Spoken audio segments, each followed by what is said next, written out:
네, 올해 미국으로 주식 이민을 간 서학개미들은 밤잠을 설친 대가로 배를 두둑히 불렸는데 동학개미들은 코피가 터졌습니다. 국내 정치는 동학개미들을 더 울리고 있는데요. 지금이라도 미국 증시로 이민을 가야 할지 아니면 우리 증시나 신흥국을 기웃거려야 할지 내년 재테크 기상도 들여다보겠습니다. 송재경 디멘전 투자자문 투자부문 대표, 찔링 중국 투자 전문가 나오셨습니다. 어서 오십시오. 안녕하세요. 반갑습니다. 자, 한 해가 이제 마무리됩니다. 우리 증시 폐장일 며칠 남지 않았죠. 한국 증시를 지킨 동학개미들 참 처참한 성적표를 받아들였는데 우리만 그런 겁니다. 다른 시장, 다른 상품 꽤 좋았죠. 송재경 대표님 어떻습니까? 올 한 해 수익률이 다 이게 희비가 엇갈렸는데 네. 성공적인 투자 어떤 거 있을까요? 뭐 말씀 아까 앞부분에서 다 말씀 주셨지만 그러니까 요즘은 웬만하면 다 ETF로 투자들을 많이 하지 않습니까? 그래서 그렇죠. ETF로 유형별로 수익률이 연초 이후에 누가 좋았는지 한번 쭉 나열을 해봤더니 ETF 기준으로요. 네, 그래서 쭉 해봤더니 이제 뭐 국내외 주식형, 채권형, 혼합, 대체 뭐 이런 식으로 쭉 나눠져 있는데 예. 결론적으로는 키워드가 결국 뭐가 많이 들어갔냐에 따라서 수익률이 많이 차이가 나더라. 네. 가장 많이 했던 거는 결국은 코덱스 미국 서학개미라는 상품이 연초에 거의 96%. 와, 이 국내 상장돼 있긴 하지만 사실 미국에 투자하는 거죠. 미국에 그래서 투자하는 거. 그 다음에 이제 두 번째로 국내 투자죠. 이제 원자력 아이셀렉트. 원전 산업 활성화 네네네. 덕이고요. 그 다음에 이제 그러니까 국내 혼합형인데 엔비디아 채권 혼합. 이제 국내 채권과 엔비디아를 섞어서 투자하는 뭐 이런 순서입니다. 그래서 그런데 엔비디아의 힘이겠죠, 이것도. 그렇죠. 수익률 그래서 높은 게. 결국은 특징으로 쭉 해보면 미국, 빅테크, AI, 금, 달러 이제 요 네 가지 단어가 얼마나 많이 섞여 있느냐에 따라서 수익률의 편차가 엄청나게 낮다 보셔야 될 것 같고요. 예. 결국은 이것이 올해 말씀 주신 대로 활짝 웃으면서 올해를 마무리하느냐 예. 아니면 울상으로 끝나느냐 이제 그 희비를 이 단어를 얼마나 내 포트폴리오에 많이 섞었냐로 구분이 된다 이렇게 보셔야 될 것 같습니다. 금 현물 ETF도 꽤 많이 올랐어요. 그러고 보니까. 맞습니다. 예, 미국 지금. 증시보다는 못하지만. 네네. 그렇죠? 맞습니다. 네, 미국 빅테크 인공지능 금 이런 부분을 조금 연기를 투자한 분은 웃었는데 그렇지 않은 곳은 다 울상, 그렇지 않은 곳 특히 국내 증시 울상이다. 찔링 투자자가 보시기에는 중국은 없네요. 이게 수익률 좋은 부분에 어떻게 보세요? 올해는 워낙 방금 말씀하시다시피 미국의 빅테크나 AI나 반도체 이쪽이 최고의 인기를 누렸는데 글로벌 전체를 보면 그렇지만 중국 시장 위주로만 보면 네. 올 한 해 중국의 60여 개 주요 업종에서 연초 대비 최고의 수익률을 기록한 게 금융주인데요. 중국 증시에서는 네. 금융주. 네, 아. 금융주에서도 연초 대비 수익률을 나열해 보면 은행주가 34%, 네. 그리고 금융주 중에 비은행주가 33%. 음. 그래서 과거에는 비인기 종목이었던 그냥 방어주 성격이었던 전혀 사람들이 거들떠보지도 않았던 은행주가 올해는 연간 수익률로 보면 최고의 인기를 누렸고요. 왜 그랬어요? 중국 은행주는 왜 수익률이 여러 가지 좋았어요? 이유가 있지만 첫 번째는 외부적으로 볼 때는 아시다시피 이미 수개월 전부터 미국의 금리 인하 사이클이 시작될 거다. 이런 분위기가 조성되면서 그러면 중장기적으로 미국에 많이 머물러 있던 자금이 일부가 중국 시장으로 들어올 가능성이 과거보다 높아진 거 아닌가. 이게 외부적인 분위기고요. 내부적으로는 9월 24일에 중국 금융당국에서 금리 인하나 부동산 완화, 증시 안정화 여러 가지 패키지 정책을 동시다발적으로 발표했잖아요. 그러면 그 자금을 수행하는 데 있어서 은행, 특히 대형 은행들이 중간에서 아주 적극적인 역할을 과거보다 더 발휘할 거다. 그래서 그리고 또 타 업종에 비해서 중국의 은행주 같은 경우는 최저 3.5%, 최고 6.5%까지 평균 한 4%대의 배당률을 기록하고 있기 때문에 배당률, 그래서 이렇게 배당. 복합적으로 작용해서 의외로 연간 수익률로 봐서는 은행주랑 비은행주가 30%대 그리고 거기 두 번째 수익률이 높은 거는 미국이랑 좀 동반 상승한 게 큰데요. 네. 반도체주랑 AI. 중국 반도체주 AI. 반도체는 미국과 바이든 비슷하네요. 정부가 중국에 대한 반도체 관련 제재를 하면 할수록 중국은 이미 2019년, 20년에 너무 갑작스럽고 당황하는 그런 분위기에서 이미 벗어난 지 오래됐고 작년 하반기부터 특히 올해 들어서서는 우리는 열심히 국산화를 해서 중장기적으로 가자. 이미 이렇게 무난하고 평온한 분위기로 전환되기 제재를 때문에 해도 전혀 네. 개의치 않고 기술 발전을 네. 시켜서 그래서 그 주가가 오르고 있다. 그래서 작년부터는 사실 어느 순간부터 미국 정부가 제재할수록 물론 기사화로는 엄청 이슈가 되지만 저희 대학 동창도 중국 현지 반도체 업체 많이 있는데요. 들어보면 그냥 우리는 이제부터 각오하고 열심히 하자. 네. 아. 그리고 AI는 또 엔비디아랑 또 동반 상승하는 부분도 있고요. 네, 그렇군요. 중국 한해 시장은 몇 % 올랐죠? 평균적으로? 올 지수로 한해? 봐서는 사실 10%대에서 20% 미만인데 10% 근데 대? 정확히 따지면 사실상 9월 24일에 동시다발적인 경기 안정화 패키지 정책 발표한 그날부터 5거래일 동안 20%가 오른 아, 지금 거예요. 부양책 나왔던 네, 5거래일간? 연간으로는 이렇게 올랐다 내렸다 좀 기복이 있었지만 사실상 9월 마지막 주에 오른 거예요. 네, 그러네요. 중국 시장도 사실 그동안에 부진해서 조금 올랐고 이웃 일본도 사실 주가가 올해 많이 올랐고 뭐 미국 시장은 말씀하신 대로 좀 날랐는데 우리 시장 정말 울상입니다. 코스피는 한 8% 이상 떨어졌고요. 코스닥도 20% 이상 떨어졌죠. 맞습니다. 이 뭐 밸류업을 한다고 많이 했는데 전혀 뭐 정책이 효과를 발휘하지 못한 건가요? 어떻게? 맞습니다. 사실 국내 투자자들 입장에서는 말씀드린 대로 코스피가 한 9%, 예. 그다음에 코스닥이 21% 이렇게 22% 이렇게 빠졌는데 예. 외국인들 입장에서 보면은 그러니까 US 달러로 환산을 하면 예. 더 심각합니다. 왜냐하면 달러, 환율이 아. 11% 오늘 또 올라가니까 12% 올라가니까 두 개를 더하니까 예. 원화로 투자했다가 달러로 바꿔가면은 또 더 줄어들잖아요. 그렇죠. 그렇게 되면은 코스피 기준으로 보면은 둘이 하면 20%가 넘습니다. 그래서 아, 그래요. 우리가 전 세계적으로 지수 기준으로 제일 꼴찌가 올해 제일 못한 데가 브라질. 브라질. 예. 아, 거기도 환율 영향이 큰 거. 환율도 크고 거기가 이제 그 저희 거기가 이제 미국하고 사이가 좀 안 좋잖아요. 그렇죠. 그 다음에 거기 뭐 중앙은행의 이슈도 있고 뭐 그래서 어쨌든 브라질이 올해 제일 안 좋았고 멕시코, 멕시코. 그 다음에 러시아입니다. 러시아는 뭐 전쟁 중이니까. 예. 네.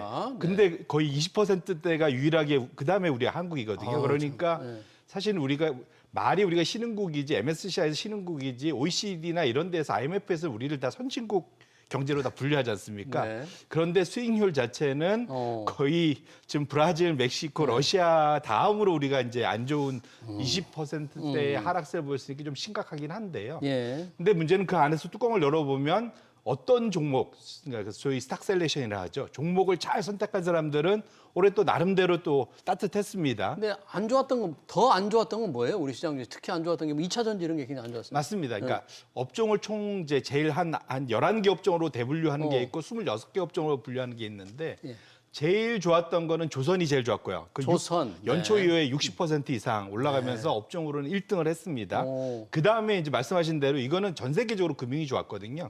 금리가 올해 전반적으로 올라가면서 사실은 금리가 좋았기 때문에 증권, 은행, 보험 뭐 이게 다 상위권이에요. 20%대 이상의. 하지만 제일 안 좋았던 게 뭐냐면 말씀드린 대로 화학인데 화학 안에 들어가는 대부분의 종목들이 2차 전지, 2차 전지. 관련 소재주들입니다. 뭐 에코프로니 뭐 이렇게 해서 그러다 보니까 2차 전지주가 연초 이후에 거의 마이너스 50%입니다. 절반이. 그러니까 거의 반토막이 났어요. 그래서 예. 이러다 보니까 이쪽을 또 우리 동학개미들은 작년부터 워낙 좋은 기억이 작년까지 있었기 때문에 지금 계속 들고 가다 보다 보니까 지금 많이들 팔지도 못하고. 그렇죠. 그러니까 물려 있는 셈이죠 한마디로. 예. 그래서 결국은 조선주나 금융주를 갖고 있던 분들은 마음이 상대적으로는 따뜻한데, 근데 지금 2차 전지주 작년에 좋았던 분들은 올해로 들어와서 엄청난 손해를 이제 보면서 예. 양극단으로 결국은 국내에 투자한 투자자들도 양극단으로 갈리는 현상이 금융에 나타났다 이렇게 보셔야 될 것 같습니다. 뭐 올해는 올해고 이제 투자자들이 늘 미래를 보니까 올해는 그렇다 치고 내년은 과연 어떻게 됐을까 서로 생각들이 좀 다를 텐데 내년 전반적으로 글로벌 증시, 미국 증시, 우리 증시 영향을 미칠 큰 변수는 뭘로 볼 수 있을까요? 여전히 G2가 아니겠어요? 지금 미국, 중국의 저는 밑에. 올해 이어서 내년에도 G2 외의 나라의 증시는 사실상 들러리가 될 거라고 생각하고요.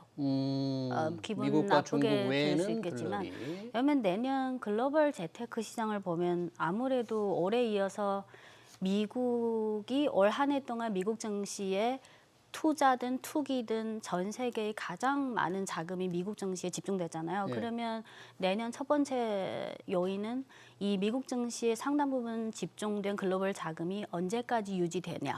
언제 계속 그러면 미국 시장에 머물러 그 있을 유지 것이냐. 기간은 아무래도 트럼프 2기가 출범하고 나서 내세우는 경제 정책이나 전반적인 글로벌 분위기에 따를 것이고요.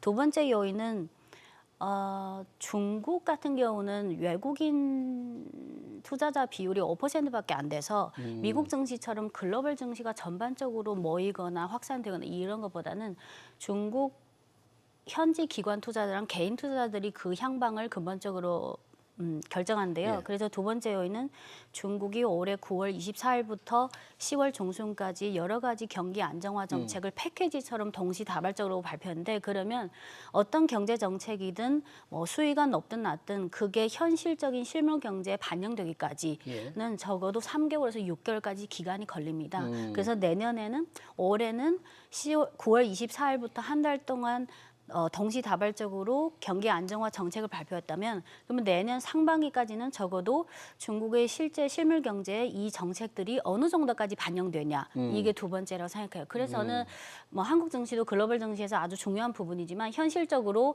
올해 이어서 내년의 두 개의 핵심 키워드는 여전히 G2라고 생각해요. G2. 미국에 몰린 돈이 계속 있을 것인가.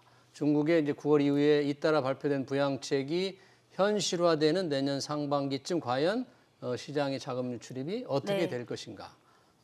에 따라서 조금 글로벌 시장의 변수를 보는데 만약에 그렇다면 미국에 머무는 것이 좋겠다. 미국 시장이 역시 최고 아니냐. 이렇게 보는 사람이 있을 수 있고요. 아니다. 이제 미국은 오를 만큼 올랐다.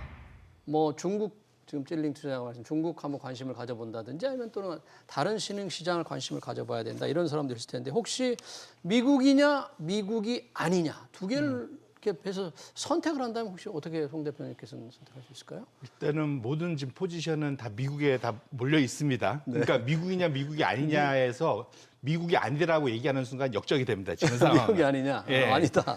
네. 일단 그런 환경이란 거는 왜냐면 이거는 뭐 아까 말씀드린 모든 돈이 지금 미국에 다 몰려 있기 때문에 결국은 이것을 언제 적당한 시점에 빠져나오느냐에 대한 고민들은 누구나 다 하고 있거든요. 심지어 이건 그러니까 해외에서 들어간 미국에 들어간 달러로 바뀌어진 돈뿐만 아니라 예. 미국 내 자국민들도 이제 그런 같은 고민들을 하고 있습니다. 예. 그런 측면에서 놓고 보면 말씀 주신 대로 이것이 내년도에 기본적으로 지금 미국이 목에 찬 밸류에이션 지금 지난 70여 년간 세 번째로 높은 밸류에이션을 받고 있거든요. 지금이 PR이 엄청나게 좀 높은 상태고 예. 지금 트럼프에 대한 기대감으로 4년 동안 벌어질 일을 지금 거의 2달 만에 주가를 엄청 끌어당겼잖아요. 지금 트럼프가 이렇게 다 바꿔줄까요 한 거를 지금 2달 만에 주가를 다 끌어당겼기 때문에 이 기대감이 현실화될지 여부가 말씀 주신 대로 결국은 내년도 상반기에 이제 현실책이 되면서 이제 바뀔 텐데 저 개인적으로는 지금 상황 모든 포트폴리오의 자금들이 미국 위주로 돼 있기 때문에 미국 외의 기회는 훨씬 더 많을 거다. 저 미국 개인적으로. 이외의 기회가 많을 거다. 왜냐하면 새로운 뉴머니가 들어가려면 금리도 내려가고 뭐 전반적인 분위기가 사실은 계속 또 돈도 찍고 해줘야 되는데 지금 전 세계적으로 지금 재정들이 넉넉한 나라가 거의 없잖아요. 물론 이제 중국은 돈을 좀 찍어내려고 하고 있긴 한데 그 외에 미국의 이런 데는 지금 사실은 재정 부양책을 공격적으로 쓰기가 그렇게 하면은 지금 시장 금리가 올라가려고 준비를 하고 있단 말이죠. 네. 그런 측면에서 연준도 내년도에 금리 인하에 대해서 공격적으로 못 나가는 이유도 사실 거기에 있다. 그래서 그렇게 놓고 본다면 지금 상황에서는 포트폴리오가 미국에 쏠려 있는데 결국은 이 쏠려 있는 모든 것이 쏠려 있으면 향후의 기대 수익률은 낮아질 수밖에 없고 오히려 지금 가벼워진 미국 외의 뭐 중국도 포함되겠지만 유럽이나 우리나라나 이런 그 외의 신흥국들이나 또는 미국 외의 선진국 지금 많이 싸져 있는 이런 나라의 자금의 다변화, 포트폴리오 다변화가 내년도에 생각보다 크게 그 개별적인 수익률의 기대 수익률을 크게 격차를 벌일 가능성이 매우 높아서 예. 미국 외에서 기회를 찾으시는 게 좀 더 낫지 않을까 저는 개인적으로 그렇게 생각합니다. 우리 송 대표는 비미국으로 손을 들었습니다. 우리 찔링 투자자 중국 많이 보셨는데 미국이냐 중국이냐로 비교할 수 있을지 아니면 미국이냐 미국이 아니냐 중에서 기회를 어느 쪽으로 더 높게 보세요? 저는 질문 자체가 불만인데요. 물론 적당히 대체로 동의하지만 왜 이렇게 이분법적으로 꼭 이중 택일해야 됩니까? 미국이 워낙 시장이 좋았으니까 미국- 계속 좋을 거냐? 그러니까 글로벌 자산 배분 측면에서 G2를 그때그때 양국의 상황에 따라서 일정 비율로 조절하는 것이 맞고요. 예를 들어서 올해는 물론 예를 들어서 간단하게 미국의 엔비디아나 테슬라 한 종목만 1년 내내 투자했어도 아주 엄청난 수익률을 기록했고 하지만 동시에 예를 들어서 미국이 중국 반도체 제재할 때 가장 핵심적으로 제재하는 게 그 첨단 장비잖아요. 예. 네. 근데 공교롭게도 중국의 그 중국판 첨단 장비 업체 예를 들어서 나오라라고 북방화창 이 종목이 연간 65% 어떤 올랐습니다. 북방화창. 북방 중국산 화청? 반도체 장비 1위인데요. 예. 글로벌 인지도는 아직 멀었지만 중국 국내에서는 1위예요. 그럼 이 종목이 미국이 제재했는데 연간으로 65%. 그래서 저는 물론 지금 전 세계 글로벌 재테크나 자산 배분 이쪽 관심도가 다 미국을 가장 중요한 척도로 보고 예. 그 후에 어떻게 되냐. 그거는 저는 전적으로 동의하지만 어차피 내년에는 현실적으로 전 세계 200개 나라가 있지만 전 세계의 경기, 국제 정세, 금리 그리고 재테크의 어떤 수익률을 주도하는 것이 결국은 미국 플러스 중국 아니겠습니까? 미국과 그러면 중국, G2기 내년에 때문에. 1년 단위로 보는 것보다는 2, 3개월을 한 단계씩 이렇게 체크하면서 미국이 만약 꺾이기 시작하면 중국이나 방금 송 대표님 말씀하신 다른 신흥 시장으로 분산 투자하고 하지만 만약 미국이 계속 유지되면 미국 비중을 계속 두는 게 맞고요. 예. 그래서 굳이 제가 느끼기에는 한국 분들이 참 이중택일이라는 질문을 너무 좋아하시는 것 같아요. 네. G2를 조금 상황에 따라서 조금 이렇게 네. 포트폴리오를 배분하는 게 네. 좋을 수 있다. 특히 반도체 규제를 하면 할수록 중국의 반도체 회사가 자립심 그리고 기술을 스스로 단지 개발. 중국 증시와 홍콩 증시에 상장된 직간접적인 반도체주를 합치면 90개가 있는데 예. 이 90개 종목이 전체적으로 다 오른 게 아니라 반도체 업종으로 치면 연간 10%밖에 못 올랐는데 하지만 미국이 더 심각하게 제재하는 수위가 높은 종목일수록 사실상 더 수익률이 높았어요. 반도체 장비 회사들 국산화라는 모멘텀이 있기 때문에. 네. 그러네요. 그러니까 좀 자, 이 미국이냐 아니냐 할 때 우리가 이 질문을 드린 이유는 이제 엔비디아로 사실은 관심이 모아집니다. 엔비디아 올해 거의 한 200% 가까이 올랐지 않습니까? 네. 과연 엔비디아의 상승률 계속될 것이다. 인공지능 시대를 맞아서 압도적 기술력 우위를 유지할 것이다.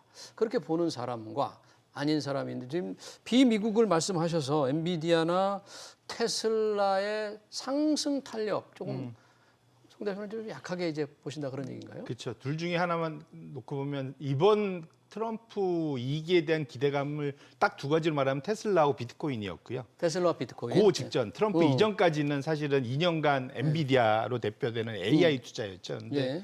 확실히 올해 하반기부터는 AI를 활용해서 투자된 AI 많이 하드웨어 투자된 걸 활용해서 실제로 돈을 벌 수 있는 소프트웨어 쪽으로 이제 그게 대표적으로 이제 팔란티어나 뭐 이런 종목들이 엄청나게 많이 갔거든요. 소프트웨어 회사요. 그래서 이제 기본적으로는 엔비디아가 내년에 모멘텀이 분명 꺾일 수밖에 없긴 맞다. 왜냐하면 말씀드린 대로 올해가 작년보다 이익이 한 100% 이상 올랐는데 예. 내년도로 가면 한 60, 70%로 이제 60%도 어마어마하긴 하지만 주가가 그걸 반영해서 많이 올랐기 때문에 이 증가율이 조금 둔화된다. 하물며 테슬라는 올해보다 내년에 지금 멀티플이 올해 이제까지 번 돈 기준으로 보면은 125배인데 네.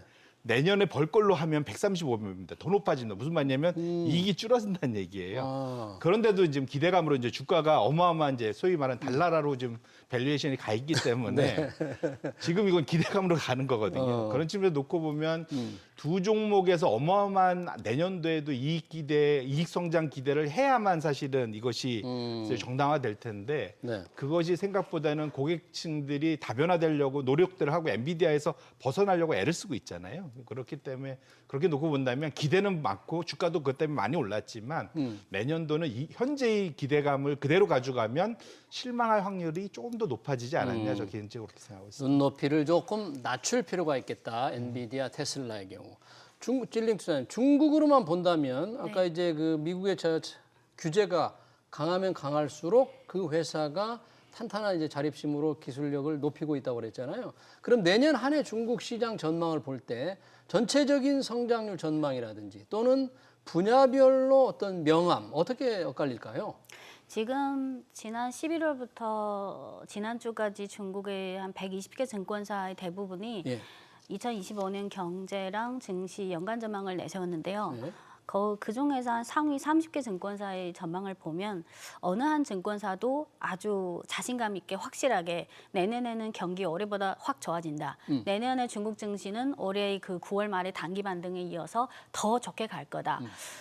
이런 뉘앙스보다는 분기별로 조금씩 지켜보면서 정책 효과가 나타날지 좀 애매한 결론으로 끝내는 증권사 보고서들이 확신을 가진 많은데요. 보고서가 별로 없다 그런 네. 얘기네요. 왜냐하면 이게 중국 국내에서 여러 가지 경기 안정화 정책 패키지를 내세운다 해도 한국도 마찬가지로 나라마다 전체 GDP 성장률에서 순수출이 차지하는 그 기여도가 다르지만 중국은 내수 시장이 점점 둔화되다 보니까 과거에는 GDP 성장률 중에 60%대가 중국 내수예요. 그러면 다른 요인이 어떻게 되든 내수만 어느 정도 안정적으로 되면 오케이. 근데 이제는 글로벌 전체적으로 내수가 둔화되는 추세인데 중국은 또 그 전에 내수 성장이 너무 고성장이기 때문에 그게 첫 번째 부담 요인이고 네. 부동산 완화 정책을 9월 24일에도 여러 가지 부동산 주택담보대출 금리 인하나 여러 가지 지원 정책을 내세웠지만 이거는 1년, 2년의 단기간에 해결될 문제가 아니고 5년, 10년 점진적으로 부동산 거품을 빼는 과정이기 때문에 그래서 사실상 지금 12월 26일 지금 시점에서 저도 솔직히 내년에 중국이 올해보다 더 좋을 것이다. 네. 저는 지금 내릴 수 있는 판단은 올해 9월 마지막 주에 5거래일 동안 상해 종합지수가 20% 상승했잖아요. 그 후에 10월, 11월, 12월 이 3개월 동안은 박스권 안에서 약간 우상향 하는 모습만 보였습니다. 그리고 지금은 또 연말 시즌이다 보니까 분위기가 한산해졌고요. 네. 그래서 내년에는 또 3월 5일에 그 전인대가 있지 않습니까? 전인대. 네. 그래서 지금 연말부터 내년 초까지는 이런 관망, 이런 과감하게 투자하기보다는 계속해서 지켜보면서 미국도 지켜보면서 중국 국내 분위기도 지켜보면서 이런 전체적인 관망 분위기가 계속 이어질 것 같아요. 그래서 내년 한 3월쯤 전인대가 개최되고 나서 2분기 가서 실질적으로도 1분기는 연말 그 예. 연초 휴가가 많기 때문에 2분기에 가서 실제로 나오는 실물 경제 지표를 확인해 봐야 될 것 같습니다. 네, 그러네요. 중국 시장 아직 자신 있게 한 해 어떻게 될 거다 이렇게 내놓을 수 없는 그런 상황. 전인대 결과를 조금 예상 또는 지켜보면서 뭔가 투자 결정. 그리고 방금 그 엔비디아랑 테슬라 말씀하실 네.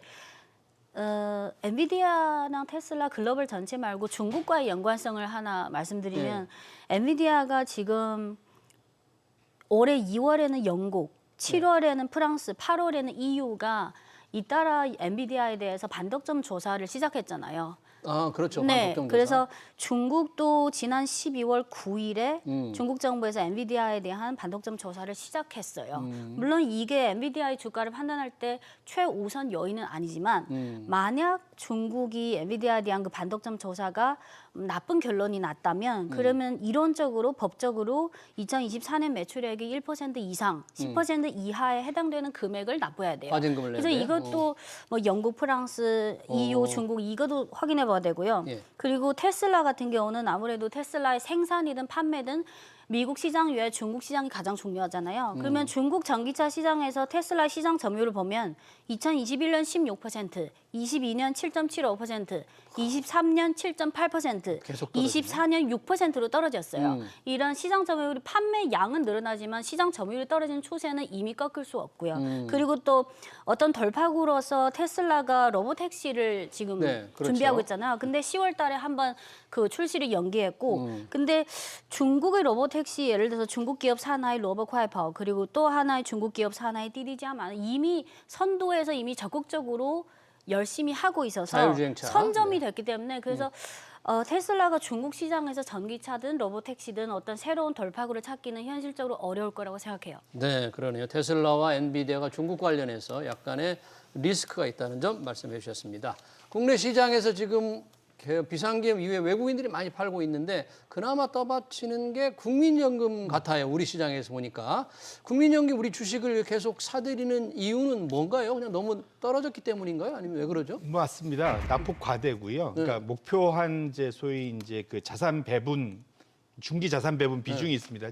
중기자산 배분 비중은 원래 국내 주식을 지속적으로 줄여나가는 거예요. 예. 작년은 전체 자산에서 거의 15.9, 16% 들고 있다가 내년 말 되면 14.9, 15% 그러니까 한 1%포인트 좀 줄여나가고 올해 중간 정도 오는 건데 국내 주식은 많이 빠지고 해외 주식은 많이 올랐잖아요. 그렇죠. 그러다 보니까 전체에서 해외는 비중을 넘어가고 국내는 더 줄어들어서 낮추는 속도보다도 국내가 더 빨리 빠지면서 여력이 좀 생겼습니다. 그래서 지금 한 12, 3% 정도밖에 못 채워져 있기 때문에 네. 아직 여력이 한 25조 원 정도 추가로 매수할 수 있는 여력이 지금 대기를 하고 있다. 그렇게 놓고 보면 이 정도 쌀 때 국내 주식을 충분히 담아준다면 네. 어느 정도 좀 소위 그 방어, 구원투수 역할은 일정 부분 할 수도 있겠다. 이렇게 말씀드립니다. 국내 주식의 어떤 배분 비율, 포트폴리오 목표가 있는데 목표를 달성하기 위해서 계속 사들이는 한 여유가 살 물량 한 25조 원 정도? 지금 기준으로는 그 정도로 계산이 되고 있습니다. 네, 그래서 국내 주식을 사고 있다.